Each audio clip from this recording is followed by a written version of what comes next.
Dear students and parents, इस video में मैं आपसे बात करने आया हूँ बांग्लादेश की एक बहुत ही बेहतरीन मेडिकल कॉलेज के बारे में, जिसका नाम है international medical college and hospital, जो लोकेटेड है बांग्लादेश की कैपिटल ढाका से 22 किलोमीटर दूर आउटस्कर्ट्स में तोंगी नाम की जगह पे। इस वीडियो में मैं आपको बताऊंगा कॉलेज की हिस्ट्री, थोड़ा introduction, quality of education, NMC को फुलफिल कर रहा है या नहीं कर रहा है, और किस किस ऑर्गेनाइजेशन से अप्रूव्ड है, यहाँ पे लिविंग कंडीशंस कैसा है, इसका फी स्ट्रक्चर कैसा है, यहाँ पे एडमिशन कैसे होगा, मेरिट या डीमेरिट बोला जाए तो क्या क्या है। तो आइए शुरू करते हैं। कॉलेज इस्टेब्लिश हुई थी 2000 ईस्वी में, यानी कि आज से 24 साल पहले इस इस्टेब्लिशमेंट हुआ था और पहला बैच स्टार्ट हुआ था।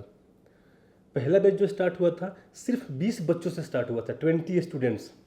और आज के टाइम पे जब मैं ये वीडियो कर रहा हूँ, यहाँ पे 748 स्टूडेंट्स करेंटली स्टडी कर रहे हैं।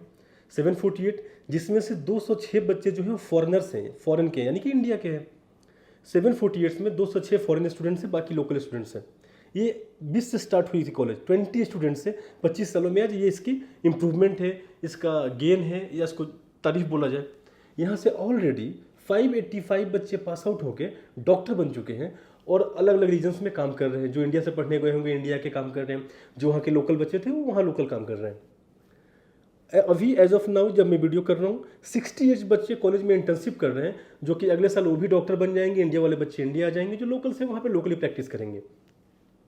तो कॉलेज की एलुमिनाई सपोर्ट बोले तो इतने डॉक्टर्स बन जाना, 748 बच्चे करेंटली पढ़ना, 206 फॉरेन बच्चे का होना, एक तो ग्रेट डॉक्टर सपोर्ट हो गया जो पास आउट हुए हैं। अभी जो बच्चे पढ़ रहे हैं ग्रेट एलुमिनाई सपोर्ट हो गया। यहाँ तक कि 206 फॉरेन बच्चे अभी पढ़ रहे हैं, तो ग्रेट फॉरेन स्टूडेंट्स का एलुमिनाई सपोर्ट वहाँ हो गया।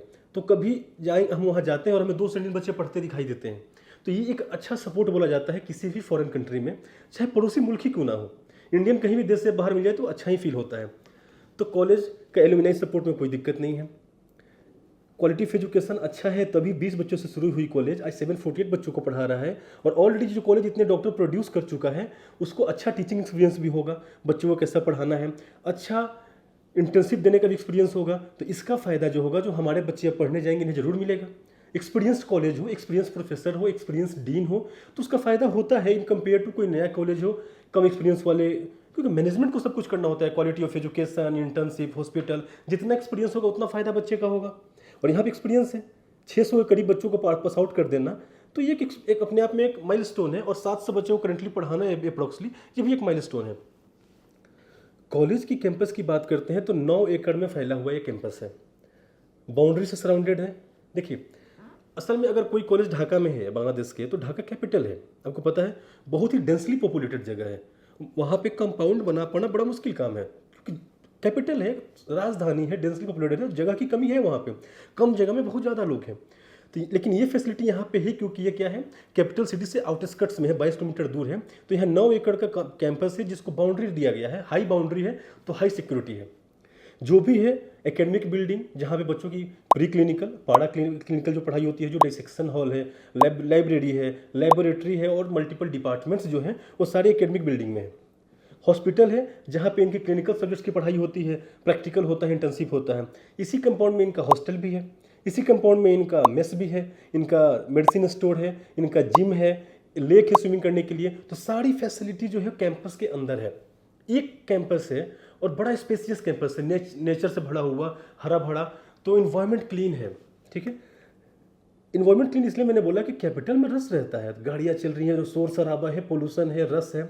यहाँ पे पोल्यूशन नहीं है, ग्रीनरी है, तो हवा अच्छा है, क्लाइमेट अच्छा है, जहाँ देखें वहाँ पेड़ पौधे हैं। तो एक ग्रीनरी है, तो एक बॉडी को, एक हेल्दी बॉडी के लिए ज़रूरी है। तो ये यहाँ पे इन्वायरमेंट बहुत अच्छा मिलेगा आपको। मैं खुद देखने गया हूँ, मैं वीडियो बना के लाया हूँ, और एक एक करके हम वीडियोस डालेंगे अभी, तो हर एक कॉलेज में आपको दिखाऊंगा। और आप सारे कॉलेज देख के बोलिए कि नहीं, इसका कैंपस बहुत अच्छा है, इन्वायरमेंट जो है बड़ा अच्छा है, हरा भरा है, बड़ा स्पेसियस कैंपस है, स्पेसियस हॉस्टल है, ठीक है। क्योंकि ढाका में जो कॉलेजेस हैं उनके, आप देखेंगे मेडिकल कॉलेज जो है उनका हॉस्टल जो है कंजस्टेड है। इसलिए मैं जो भी वीडियोस करता हूँ किसी कॉलेज के ऊपर में बारे में बताता हूँ, तो मैं डिमेरिट में डालता हूँ इसको। आप कोई वीडियो चेक कीजिएगा जो मैंने बांग्लादेश के कॉलेज पे किया हो, जो ढाका में, मैं डिमेरिट में क्या बोलता हूँ, यहाँ हॉस्टल जो है बड़ा कंजेस्टेड है, तो ये एक डिमेरिट आप लेके चल सकते हैं, ठीक है। होली फैमिली कॉलेज हॉस्टल में तो हॉस्टल ही नहीं है, मैंने उसमें ही बोला है ये बात, जो मैंने वीडियो किया आप चेक कीजिएगा, इसमें हॉस्टल फैसिलिटी नहीं है, इसको डिमेरिट में ले सकते हैं। बट यहाँ हॉस्टल फैसिलिटी की दिक्कत नहीं है। और ये सिर्फ इसलिए मुमकिन हो पाया क्योंकि ये 22 किलोमीटर दूर है कैपिटल से, तो स्पेसियस कैंपस है इसका, स्पेसियस रूम से, ठीक है। गर्ल्स का अलग हॉस्टल है, बॉयज़ का अलग हॉस्टल है, फॉरेन बच्चों का अलग सेपरेट उसमें डिपार्टमेंट जहाँ फॉरेन बच्चे रहते हैं, गर्ल्स का भी और बॉयज़ का भी। तो हॉस्टल के मायने से आपको कोई दिक्कत नहीं रहने वाला है। मेस है तो खाने के मायने से भी ट्रेंड सेफ है, मैंने खुद खाना खाया है, तो खाने के लिहाज से भी आपको कोई दिक्कत नहीं रहने वाला है, ठीक है।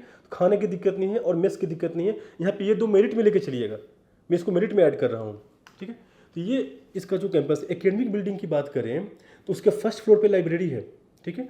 लाइब्रेरी में वाईफाई है और सारे बुक्स अवेलेबल है, फ्री वाईफाई एक्सेस है। आप वहाँ पे बैठ के आराम से एक समय में एक साथ में 60 बच्चे बैठ के लाइब्रेरी में पढ़ सकते हैं। 60 students can sit and study in the library, ठीक है। यहाँ पे 4 आपको म्यूजियम है, इस कॉलेज की बात कर रहा हूँ, 4 म्यूजियम से एनाटॉमी की म्यूजियम हो गई आपको, और 6 यहाँ पे लेबोरेटरीज हैं, लेबोरेटरीज जहाँ पे आप अपना लेबोरेटरी लैब वाला काम प्रैक्टिकल कीजिएगा। जैसे कि बात करें तो फिजियोलॉजी की लेबोरेटरी अलग है आपकी, बायोकेमिस्ट्री की लेबोरेटरी आपकी अलग है, माइक्रोबायोलॉजी की लेबोरेटरी आपको अलग है, ठीक है। म्यूजियम्स आपको कम्युनिटी मेडिसिन का जो म्यूजियम है वो अलग है। तो ये सब फायदे हैं। ये सब क्या है, छोटी छोटी चीज़ है। लेबोरेटरी होना हर डिपार्टमेंट का अलग डिपार्टमेंट्स, हर एक रूम होना, वहाँ पे सारी फैसिलिटीज़ होना, हर एक चीज़ का अलग अलग म्यूजियम होना, ये सब इसलिए ज़रूरी है। ये छोटी छोटी चीज़ों को ही बोलते हैं जिनका आप इस्तेमाल करके एक अच्छे डॉक्टर बनते हैं। ये सारी चीज़ जुड़ के ही तो कॉलेज बनाते हैं। और सारा डिपार्टमेंट होना, सारा लेबोरेटरी होना, सारा म्यूजियम होना, उसमें सारा सामान होना, इंफ्रास्ट्रक्चर होना, हर एक इक्विपमेंट होना, ये आपको हेल्प करता है एक एक स्टेप जब आप सीखते हो, जब पढ़ते हो, तो एक बेहतरीन डॉक्टर बनने में। और इस कॉलेज में मैंने देखा है हर एक डिपार्टमेंट बेहतरीन है, हर एक लेबोरेटरी जो है वो बेहतरीन लेबोरेटरी है, ठीक है। हर एक म्यूजियम जो है बेहतरीन है, लाइब्रेरी जो है बेहतरीन है, ठीक है। जो आपका डाइसेक्शन हॉल है, जहाँ बॉडी को डाइसेक्शन करके जो बॉडी रियल बॉडी में जो अपना अपना प्रैक्टिकल करते हो, डाइसेक्शन हॉल भी इनका बहुत ही बेजोड़ है, बहुत ही बढ़िया है। इसको भी आप मेरिट में लेकर चल सकते हो। ऑर्गेनाइज्ड मैनर में हर एक फ्लोर पे अलग अलग departments, laboratories, museum, dissection hall, library होना, ये आपको हेल्प करेगा over the 5 year of education एक अच्छी तरह से पढ़ाई गेन करने में और अच्छा डॉक्टर बनने में। अब बात कर लेते हैं कि इसकी अप्रूवल्स की। चलिए, क्वालिटी ऑफ एजुकेशन तो है, इतने बच्चे पास आउट हो गए हैं, इतने बच्चे पढ़ रहे हैं, तो क्वालिटी ऑफ एजुकेशन तो है यहाँ पे। बुक सेम इंडिया की तरह पढ़ाई होती है। सबसे इंपॉर्टेंट कि इसको अप्रूवल किस किस का है। अगर आप इंडिया से पढ़ने जा रहे हैं, सबसे मस्ट है कि कॉलेज एनएमसी से अप्रूव हो। आपके लिए जरूरी है कि एनएमसी से अप्रूव हो कॉलेज। तो एनएमसी से अप्रूव है कि नहीं है कॉलेज। एनएमसी की 5 रूल्स हैं। 54 मंथ्स की थ्योरी, अब जहाँ भी पढ़ाई करने जा रहे हो, होनी चाहिए। 12 महीने की इंटर्नशिप होनी चाहिए। पूरी की पूरी पढ़ाई इंग्लिश में होनी चाहिए। जो सिलेबस होना चाहिए आपके मेडिकल कोर्स ड्यूरेशन का, सिलेबस दिया हुआ है एनएमसी गजेट में, उससे सेम होना चाहिए। और जिस भी कंट्री में पढ़ाई करने जा रहे हो वहाँ आपको प्रैक्टिस टू लाइसेंस मिलना चाहिए। बहुत सिलेबस की बात सबसे पहले कर लेते हैं। पड़ोसी मुल्क सेम बुक से सेम सिलेबस है, सबसे पहले तो सिलेबस वाली बात फुलफिल हो जाती है। रही बात 54 महीने की थ्योरी को, तो यहाँ 60 महीने की थ्योरी होती है। एनएमसी बोलती है कि मिनिमम कम से कम 54 महीने का थ्योरी होना चाहिए, यहाँ पे 60 महीने का थ्योरी हो रहा है। इंटर्नशिप की बात करती है कि जिस भी कॉलेज से आप पढ़ाई कर रहे हो वहीं से आप 12 महीने की इंटर्नशिप करो। यहाँ पे आप इंटर्नशिप करोगे, बांग्लादेश में पढ़ लिए इस कॉलेज में 1 साल का इंटर्नशिप करोगे, तब तो आपको वहाँ पे लाइसेंस देगा प्रैक्टिस करने का, तो वहाँ तो इंटर्नशिप होता ही है। ये रूल भी फुलफिल हो गया। सबसे इंपॉर्टेंट कि लाइसेंस का, तो पूरे बांग्लादेश का एक रूल है, चाहे ये कॉलेज हो या दूसरा कोई कॉलेज हो, कोई भी कॉलेज हो, रूल ये है कि आपने पढ़ाई की 5 साल की, 1 साल का इंटर्नशिप किया, फिर आप बीएमडीसी में अप्लाई करते हैं रजिस्ट्रेशन के लिए, और आपको मिलता है परमानेंट रजिस्ट्रेशन, जिसके बेस पे आप एज ए डॉक्टर पूरे बांग्लादेश में कहीं भी काम कर सकते हो।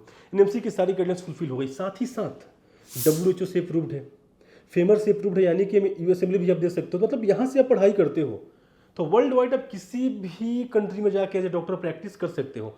तो गाइडलाइंस का कोई इशू नहीं है। और ये दिखाता है, ये अप्रूवल दिखाता है इतने जगह से, एनएमसी से, WHO से, यूएसएमएल से, कि कॉलेज की क्वालिटी ऑफ एजुकेशन का सबको भरोसा है। मतलब कि क्वालिटी ऑफ एजुकेशन यहाँ पे है, ठीक है। ये और पढ़ाई का मैंने खुद देख के आया हूँ। लेबोरेटरी, आप कैंपस का जो एकेडमिक बिल्डिंग है विजिट कीजिएगा तो बोलिएगा नहीं पढ़ाई बेहतरीन है। पढ़ाई के साथ साथ वो तो जरूरी है ही, वो सारी इंफ्रास्ट्रक्चर इनके पास है A1 क्लास का। अब बात करते हैं जो सबसे इंपॉर्टेंट टॉपिक है, क्लिनिकल। क्लिनिकल कैसा होगा। 650 बेड की हॉस्पिटल है कैंपस में ही, 650। और जितने भी आउटस्कर्ट्स के रीजन के लोग हैं वो यहीं जाते हैं, विजिट करते हैं अपने ट्रीटमेंट के लिए। 650 बेड की, और पर डे कॉलेज की हॉस्पिटल की कैपेसिटी है 500 पेशेंट्स को देख सकता है। पर डे 500 पेशेंट का कंसल्टेशन कर सकता है, इतनी कैपेसिटी और इस हॉस्पिटल के पास कि 500 रोगी हर दिन देख सकता है। 650 बेड की हॉस्पिटल तो इतने लोगों को एडमिट कर सकता है। सोचिए जहाँ 650 बेड की हॉस्पिटल हो, 500 पेशेंट्स को पर डे देखने की कैपेसिटी हो, हर एक डिपार्टमेंट, हर एक सर्जरी की फैसिलिटी है, इमरजेंसी रूम है, आप डिपार्टमेंट का नाम लीजिए, ENT, डर्मा, आप गायनेकोलॉजी, आप डिपार्टमेंट बोलिए, हर चीज़ की सर्जरी यहाँ होती है। सर्जरी, नॉर्मल ट्रीटमेंट, सब कुछ अवेलेबल है। हर एक जो रिक्वायर्ड चीज़ है, MRI हो या कोई भी मशीनरी हो जो रिक्वायर्ड है, लेबोरेटरी हो, लैब, सब हॉस्पिटल के अंदर अवेलेबल है। तो और पेशेंट फ्लो भी है, क्योंकि आसपास के सारे लोग यहीं विजिट करते हैं। तो अब ऐसी जगह पे अगर आपको क्लिनिकल का एक्सपीरियंस नहीं मिलेगा तो कहाँ मिलेगा? और मोस्टली क्लिनिकल सब्जेक्ट आपको वहीं पढ़ाया जाता है। इंटर्नशिप आप इसी हॉस्पिटल में करते हैं, तो क्लिनिकल का तो डाउट ही सॉल्व हो गया। और बांग्लादेश है, क्लाइमेट इंडिया की तरह है, तो बीमारी इंडिया की तरह है, तो you will get number 1 clinical facility there. तो पढ़ाई बढ़िया है, क्लिनिकल बढ़िया है, कैंपस बढ़िया है, सब कुछ बेहतरीन है। ठीक है, बात कर लेते हैं हॉस्टल की। तो जब रहेंगे आप तो खाना खाएंगे, तो मैं वहाँ पे कैफ़े अवेलेबल है जहाँ एक्सपर्ट सेफ है।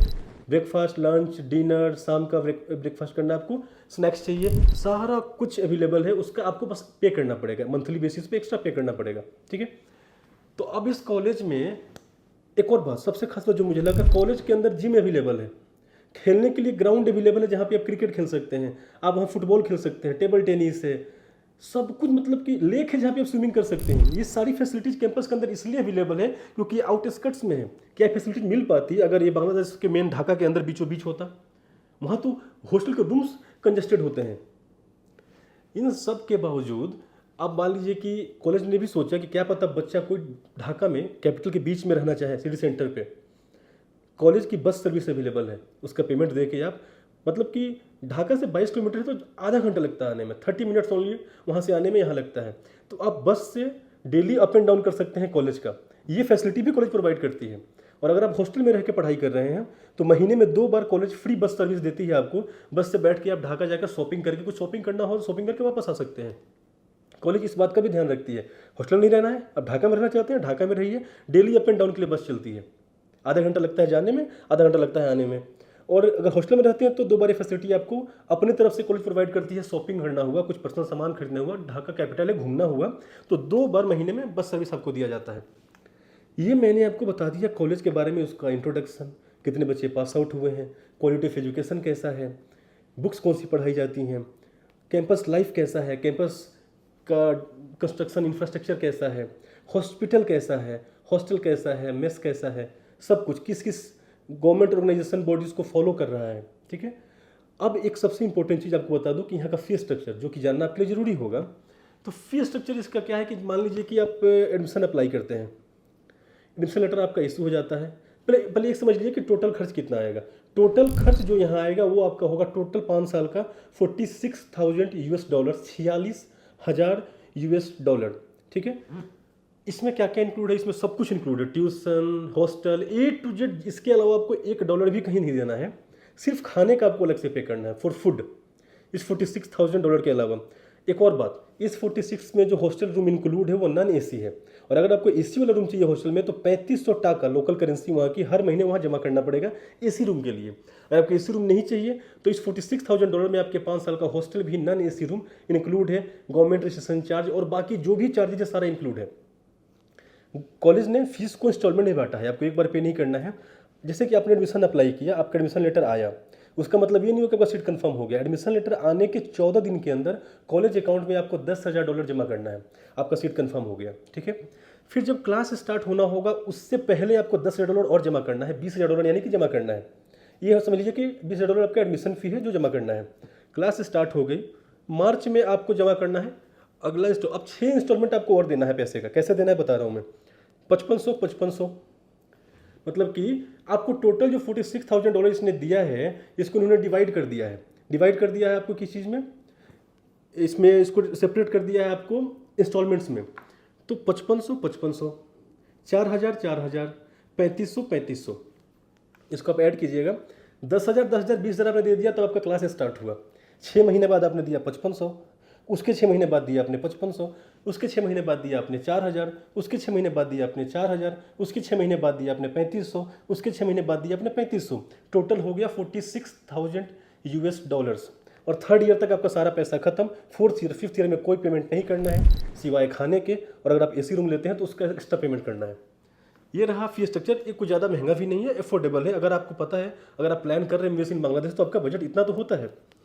अब बात करते हैं एडमिशन कैसे लें, हाउ टू टेक एडमिशन। आप कॉल कर सकते हैं हमें 1800-20-20041 पे या 9835070170 और बात कर सकते हैं हमारे एक्सपर्ट काउंसलर से। वो आपको सारा फ़ी पैकेज लिख के अच्छे से समझाएंगे, क्या क्या डॉक्यूमेंट रिक्वायर्ड है, कब अप्लाई होगा, कब आपको जाना है, कब कौन सा डॉक्यूमेंट आएगा, कब कौन सा फ़ी पे करना है, A to Z आपको 6 साल तक ये गाइड करेंगे। ड्रीम एमबीएस आपको गाइड करेगा। आपको बस कॉल करना है, घर बैठे आपका सारा काम प्रोसेसिंग स्टार्ट हो जाएगा और मैं खुद आपको कॉलेज छोड़ के आऊँगा, आपकी पढ़ाई वहाँ पे स्टार्ट करा के आऊँगा। तो उसकी टेंशन आपको नहीं लेनी है कि एडमिशन कैसे होगा, वो सारा कुछ हम हैंडल करेंगे। लेकिन एक एक चीज़ आपको बता के समझा के जब आप समझ जाएंगे तब हम आगे बढ़ेंगे। तो हमारा और आपका रिश्ता होगा इसमें एज ए मेंटोर, और 6 साल तक बच्चा पढ़ेगा। आपको जब दिक्कत होगी, जब गाइडेंस चाहिए होगा, हम यहाँ से आपको गाइड करेंगे, सपोर्ट करेंगे। एडमिशन के लिए कुछ नहीं सोचना है, आपको कॉल करना है और at the ease of a call आपका सारा काम कंप्लीट हो जाएगा। अभी भी कोई भी डाउट मन में रह गया हो, और सबसे एक बड़ी बात, हाँ, ट्रांसपोर्टेशन की आज मैं बात करता हूँ। दिल्ली से अगर आप ढाका जाते हैं तो 2.5 घंटे की फ़्लाइट होगी, ढाका से कॉलेज जाना है तो आधा घंटा, तो 3 घंटे में आप दिल्ली से कॉलेज पहुँच जाइएगा। कोलकाता से अगर आप फ्लाइट लेते हैं तो 55 मिनट, मान लीजिए 1 घंटे की फ़्लाइट, और वहाँ से कॉलेज जाने में आधा घंटा, तो 1.5 घंटे में आप कोलकाता से कॉलेज पहुँच जाइएगा। टिकट भी सस्ती है, 6,000, 7,000, 5,000 की टिकट आती है फ्लाइट। तो ट्रांसपोर्टेशन ना महंगा रहने वाला है, ना कभी ट्रांसपोर्टेशन में कोई इशू होने वाला है। आप इजीली ट्रांसपोर्ट अवेल कर सकते हैं, सस्ते में पेरेंट मिलने जा सकते हैं, आप घर आ सकते हैं। तो ट्रांसपोर्टेशन बहुत ही ईजी होगा। और इंडिया का नेबर कंट्री है, हमारा डिप्लोमेटिक रिलेशन भी अच्छा है, तो इसका भी सपोर्ट आपको मिलेगा। तो ट्रांसपोर्टेशन और सेफ्टी को लेकर आपको टेंशन लेना ही नहीं है, कोई चिंता नहीं करना है, ठीक है। अभी भी कोई भी डाउट रह गया हो, कोई भी सजेशन हो, आप हमसे कमेंट बॉक्स में पूछ सकते हैं। I will try to answer them. आप हमें कॉल कर सकते हैं और counsellor will try to assist you. Thank you so much.